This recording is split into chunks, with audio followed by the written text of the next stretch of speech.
Well, it's a new year. It's an election year.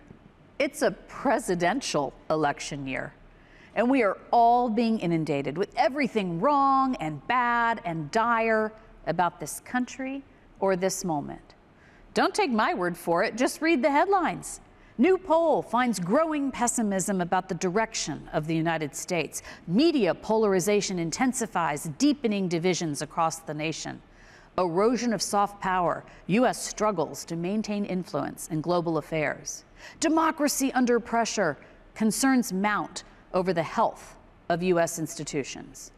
Public trust in government, media, and big institution at record lows. If that's all we're hearing and seeing all day, every day from all sides, well, things are going to seem pretty bleak, aren't they? Bad news sells, negative campaigning works. They feed this constant loop of pessimism. And if the business community isn't out there telling the real story, the American story of opportunity and progress in this country, then no one should be surprised when people believe it's as bad as the headlines and the political ads say it is. Does America have challenges? You bet we do. Are we at the U.S. Chamber of Commerce pessimistic about it? Not on your life. In fact, we're optimistic, and today I'm going to tell you why. Thanks to technology, we're able to bring this message to thousands of people all across America and in more than 100 countries, when just a few years ago, it would be a couple hundred people gathered here in this great hall. If I could look into the faces of the thousands of business leaders who are joining us today, I know I would see optimism in your eyes.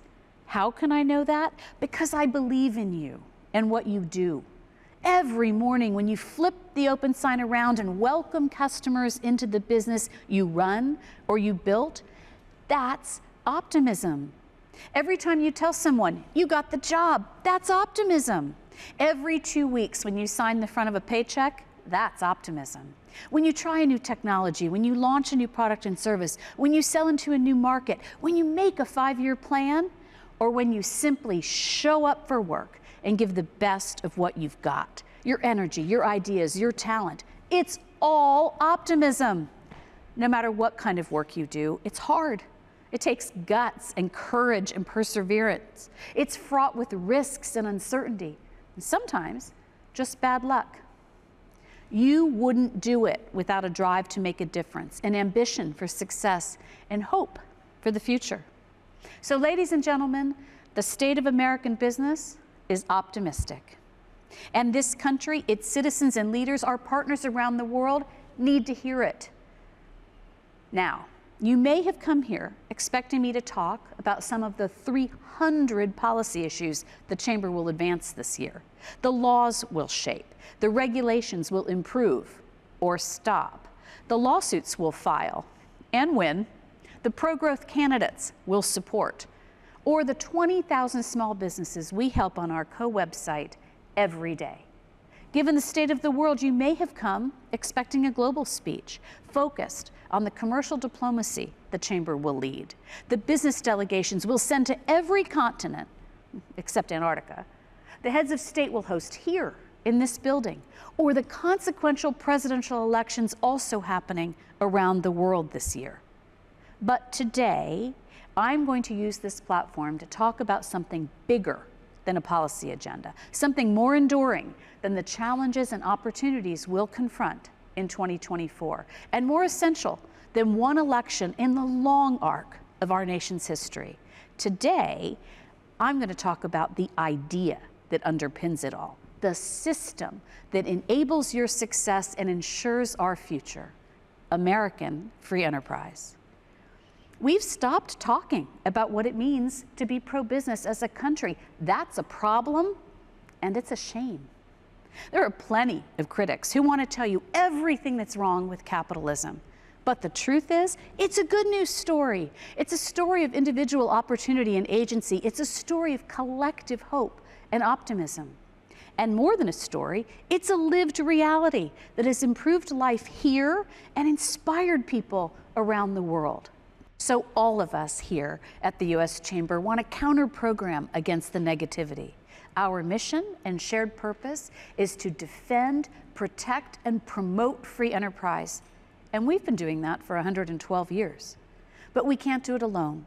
Just like any single business or individual worker can't improve lives or solve problems at scale on their own, we too need the collective power and unified voice of business, working together, getting louder, drowning out the negativity with our words and our work. The miracle of the free enterprise system is that it takes individual potential and force multiplies it for the benefit of all. It takes specific problems and solves them at scale. It turns scarcity into abundance. It's an upward spiral of human progress fueled by the ambition and striving of people and supercharged by the innovation of American business. And there is no limit, no ceiling for what humankind can achieve. I want to talk first about what goes into free enterprise. The essential building blocks are the ideas, ingenuity, and imagination of people. Individual effort, knowledge, skills, and expertise aggregate and accelerate to create new and better ideas. This enables us to achieve more and greater things together than we ever could alone. Many people will choose to take their idea and run with it, taking a leap, starting a business. Some will stay small. Others will grow large. All will contribute value to our economy and our society. The optimism of entrepreneurship in this country remains strong, evidenced by the more than 5 million new business starts last year. More still, about 134 million workers will find opportunity and achievement, dignity and pride in a private sector job.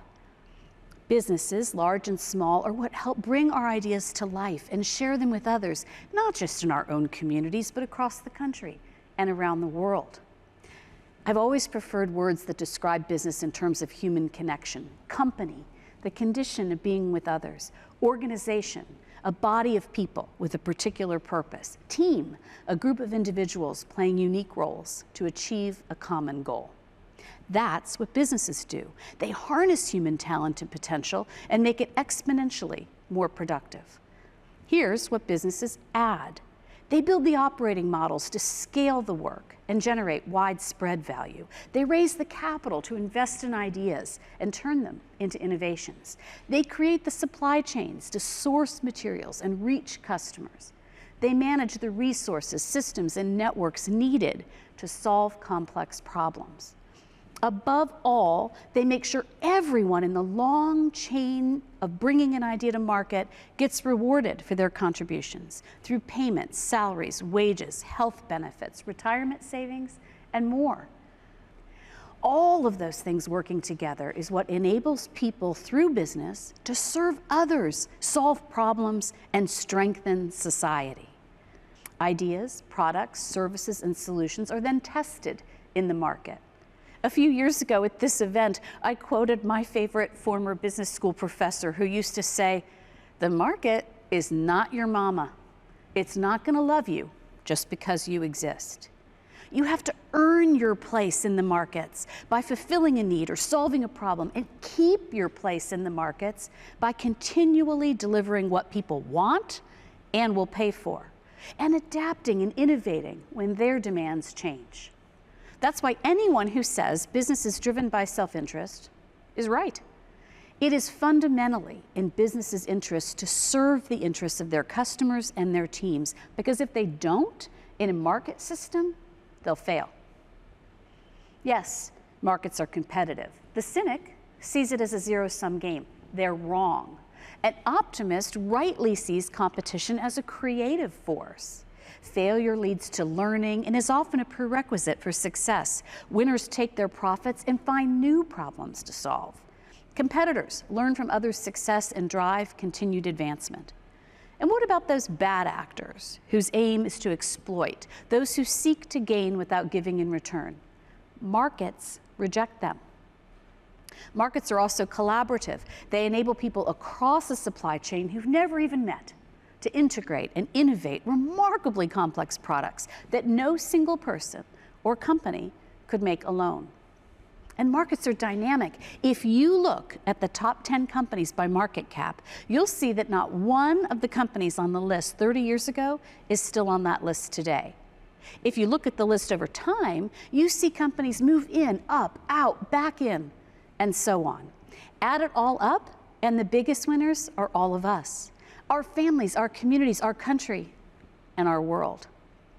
This brings me to what we get from this remarkable system, both as individuals and as a society. American free enterprise has made life better. Before the pandemic disrupted our economy and basic way of life, the U.S. achieved historic levels of employment, real wages, and standard of living. And because of the resilience and resourcefulness of the private sector, we have since surpassed many of those pre-pandemic milestones. People have more choices than they've ever had, whether it's for breakfast cereal, sneakers, or career paths. We can reach more places in the world more efficiently and affordably. More diseases have cures and treatments. Most of us will live to know our grandchildren. We have found a solution for isolation. We have the internet at our fingertips, and we can access it from almost anywhere to reach friends and family around the globe. Now, a common critique about the system is that it generates a lot more wealth for some than almost everyone else. The Swedish author and historian Johan Norberg explained in his excellent new book, The Capitalist Manifesto, that while the differences between income levels in the United States have indeed grown wider, the data show that Americans' ability to climb to higher brackets has not decreased. The American middle class has shrunk because more people are moving up and out of it.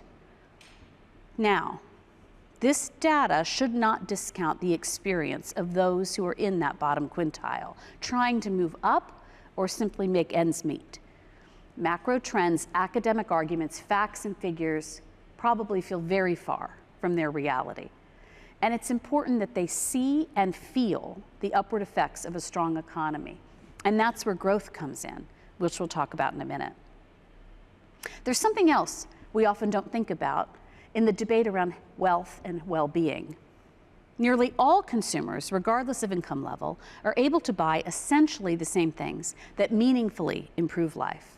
Dishwashers, washing machines, cars, smartphones. If that sounds quaint, look back just 60 years, when, for example, barely a third of American households had air conditioning. Free enterprise has made life simpler and better for everyone by scaling technologies, expanding choice, driving down prices, and boosting every American's buying power. Moreover, society as a whole reaps the outsized benefits of market-driven innovations. You might think about world-changing technologies, the internet, smartphone, the social network, AI, as invaluable. But economists found a way to quantify what they call the social surplus. 98% of the value of a new technology goes to the billions of people who use it, while the company or entrepreneur who invented it gets about 2%. That's a value ratio of 50 to 1. Free enterprise also fuels the economic growth that pays for everything a society needs. A faster growing economy generates more tax revenues to pay for education, defense, basic research, transit and infrastructure, and the social safety net. It fuels philanthropy and funds the arts, entertainment, and culture that enrich our lives. Most importantly, growth puts more money in people's pockets so they can care for their families and pursue their goals. As Norberg wrote, the best way to create inclusive growth is to increase growth for everyone and keep it up. That's why, in advancing our mission, the U.S. Chamber staunchly advocates for policies that are pro-growth. Finally, free enterprise has not only improved life and opportunity here in the U.S., it has served the cause of humanity around the world in astonishingly effective ways. Over the past few decades, a move to market liberalization, the establishment of a fair, rules-based trading system, and democracies choosing to foster competition in their economies have resulted in a 70% reduction in extreme global poverty, a rise in global life expectancy from 64 years to 73, and a plummet in illiteracy rates from 25.7% to 13.5%, and a decrease in child labor from 16% to less than 10%. Anyone not moved by those numbers might be moved by these words from another champion for capitalism, U2's Bono. He said, "I've had an epiphany in recent years. It has upended everything for me. In dealing with poverty here and around the world, welfare and foreign aid are a Band-Aid. Free enterprise is a cure. Entrepreneurship is the most sure way of development." It's true. Countries that have liberalized their economies have higher wages, better health outcomes, safer environments, better human rights, and stronger democracies. What's not true are claims that these global gains have come at America's expense. As other economies rose, so did ours. Over the same period in the United States, wages at every income level increased by 50%. American industry expanded its output by more than half, and unemployment fell to record lows. Let's be very clear. In a global economy and in fragile geopolitical times, it is in America's best interest for other economies to grow and succeed through free markets. Prosperous nations are stable nations. They become partners, allies, and ballasts against authoritarianism. A global trend to protectionism, including here in the US, puts all of this at risk. To turn inward, to throw up trade barriers, impose tariffs, stop doing trade deals, reactively repatriate supply chains, is to inflict harm on our own economy. It robs our businesses and workers of new opportunities, and it raises prices for every American. Like the free markets, the global economy is not a zero-sum game. Someone else does not have to lose for us to win. On the contrary, the rise of the rest means new customers, new markets, and new allies for us. I've talked a lot today about what free enterprise has done, not to be nostalgic or to preserve the status quo or to tell people, you actually got it pretty good, so stop complaining. It's important to remind people of what free enterprise has done to build support for what free enterprise still must do, which is to find solutions to the greatest issues of our time.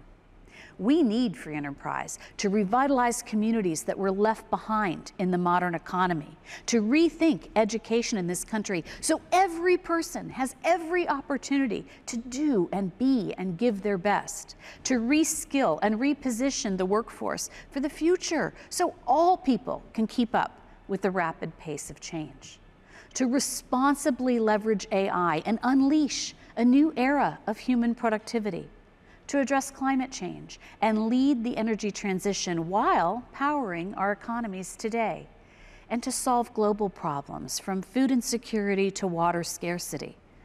That's just naming a few of the challenges that require American innovation, backed up by American values.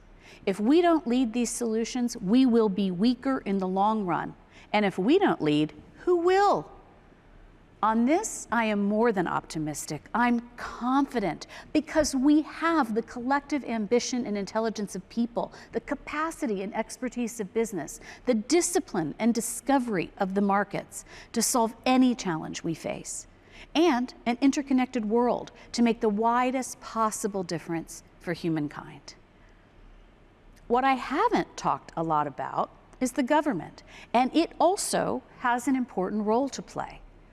It's not to manipulate the economy by picking winners and losers. It's not to micromanage businesses or direct their behavior for political reasons. And it's not to overregulate industry into submission or failure. The role of government is to foster the conditions that enable human potential and empower businesses to serve people, solve problems, and strengthen society. That means letting markets work and protecting them from government intrusion. Passing pro-growth policies that are workable and predictable, setting smart regulations that clearly signal to business the rules of the road. and exercising the fundamental duties of keeping the government open and running. It means preserving the rule of law, ensuring a strong national defense, promoting trade and commerce at home and abroad. And it means supporting the entire ecosystem of business, every size, every industry, because the diversity of the American business community is exactly why our economy is the most innovative, dynamic, and resilient in the world. It's no accident that America provided the fertile ground for free enterprise to flourish. The people who founded this nation were dissatisfied with the world as it was and saw the world for what it could be. And they staked everything, their families and their futures, in pursuit of a new life and livelihood. Whether those first entrepreneurs were optimistic or desperate, we cannot know. But what they created means we can lead our lives and chart our paths with a spirit of optimism and not a sense of desperation. We have freedom, we have opportunity, we have a future, and yes, it's bright. The process of getting from there to here, from then to now, it hasn't been perfect. The system isn't perfect. We've had to adapt, improve, evolve, correct, and solve along the way. And that's exactly what free enterprise enables. In fact, it's what it requires. America must remain the fertile ground for progress. This cannot and will not be the place where opportunity and innovation wither on the vine. But today, American free enterprise is under threat. It's under threat from a small but powerful opposition of policymakers, political candidates, academics, and organizations. Some who think it needs to be replaced and are spending tens of millions of dollars to that end. They're sowing the seeds of doubt, and if they succeed, they will limit your potential, stifle our growth, and undermine our future.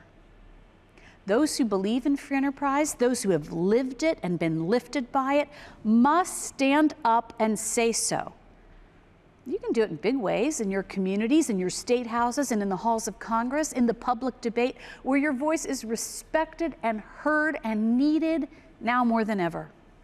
And you can do it in small, but equally crucial ways, around the dinner table with your kids, who might be getting a very different message from our culture. At the cocktail party or neighborhood cookout, when the cynics complain without offering solutions. If each of us stands up in big ways and in small, we can send a message that counters the cynics and the pessimists. And if we do it all together with a unified voice, we can start a movement to save the system that will secure our collective future. The U.S. Chamber and our partners will proudly lead the way. Join us. Visit uschamber.com to find out how you can get involved. Free enterprise itself may not be the cure for all the ills we face today, but its animating forces just might be. We're a free nation made up of brilliant people, each with inherent worth, individual agency, the power to create, and the drive to pursue. When we give the best of ourselves and combine it with the best of others, there is no challenge we can't solve. At the Chamber, we are not content to complain. We don't sit around and admire problems. Business is too optimistic for that. We stand up, we rise above, we get to work, and we change the world.